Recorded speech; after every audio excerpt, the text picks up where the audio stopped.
Alame ez mananda bilinde Rengin te beyevini te khundinne Soro kesk spiyo zerin şeve Kurdistane tu irona yare Ala Kurdistane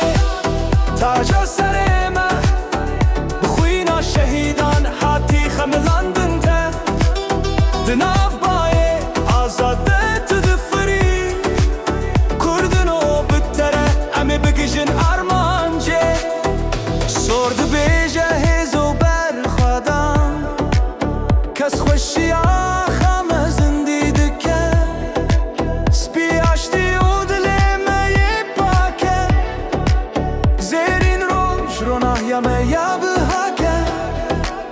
Diçavên zerokan de tu dibihêrî Wek sterkekê li şevan tê dîtinî Her dilê Kurd bi te re lê dide Alame tu Îstanbûla evîndariyê Li çiya û deştan tu bilind dibî Bi hêviyê di nav me de tê jîn Kurdistanê ala teşaya me ye Ji bo azadiyê tu yî nîşanare ye Ala Kurdistanê taca serê me Bixwîna şehîdan hatî xemilandin te Di nav bayê azade tu difirî Kurdin o bittere em ê bigijin armance Ala Kurdistanê taca serê me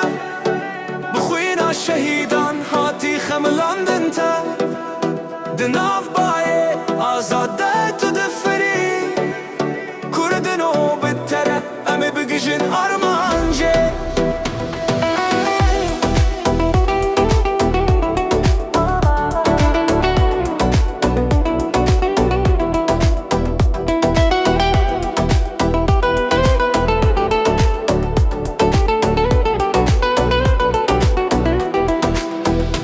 Alame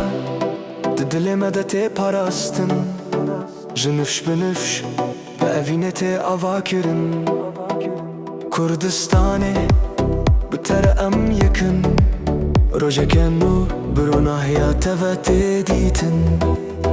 Ala rengîn tu yî jiyana me ye her hey Bi te re em ê bijîn em ê azad bibin